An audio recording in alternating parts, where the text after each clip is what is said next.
আরামবাগের হসপিটালে অস্থায়ী কর্মীরা বেতন পাচ্ছেন না বহুদিন ধরে।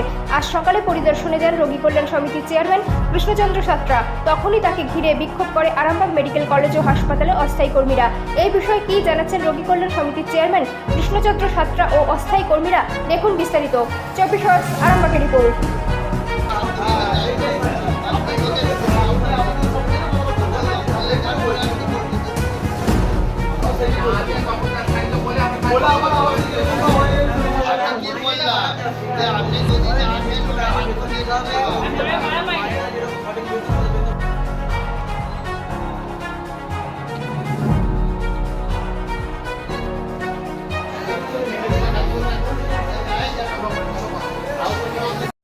তাহলে কি বল এই মাসেতেই এটা টাইমটা মানে ওভার হয়ে গেছে।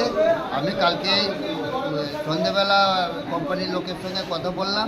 ওনা বললে স্যার আমাদের একটু টেকনিক্যাল ভুল হয়ে গণ্ডগোল হয়ে গেছে, আমরা অনেকেরই দিয়ে দিয়েছি, বোধহয় আর 15-20 জন আছে, আজকে 12টার মধ্যে ঢুকে যাবে, মানে অসুবিধা নেই। আর বোধহয় 320 টাকা বোধহয় কম দিচ্ছে, ওটা বলছে ওটা আমরা 10-12 দিনের মধ্যে আমি সবারই ওটাকে দিই। এই হচ্ছে একটা পয়সা।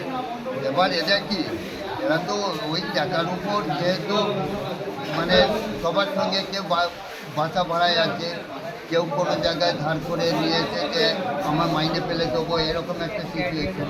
তা ওরা একটু অধৈর্য হবে। সেই হিসেবে ওদিকে বললাম যে আজকে সব ঢুকে যাচ্ছে, কোম্পানির লোক আগামী সপ্তাহে আসবে, আমরা তাদের কোম্পানির সঙ্গে এই ছেলেদের আমি একটা বসিয়ে যাতে করে একটা সুস্থ পরিবেশে সবাই থাকতে পারে সেই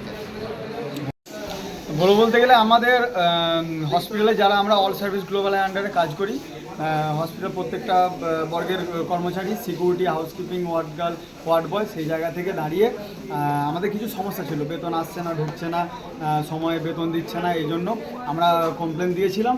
কমপ্লেনের পরিপ্রেক্ষিতে আমাদের সেই ধরনের কোনো সলিউশন হচ্ছে না। কিছু ছেলে বেতন পেয়েছে, কিছু ছেলে পায়নি।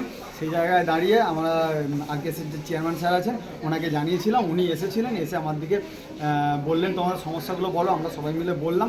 বলার পরে উনি বলেছেন যে সমস্যাগুলো আমি দেখছি, কোম্পানির সাথে কথা বলেছি, ঊর্ধ্বতন কর্তৃপক্ষ তারা আসবে, এসে যা সমাধান হওয়ার হবে। সেই জায়গায় আমাদেরকে আশ্বাস দিয়েছে যে আমরা পরবর্তী দিনে এই ধরনের সমস্যার সম্মুখীন হব। ওনাকে ঘিরে ধরে জিজ্ঞাসা করছিলেন না? আমরা সবাই মিলে, প্রত্যেকটা স্টাফ মিলে স্যারকে গোল করে ঘিরে ধরেই কথাটা বলছিলাম।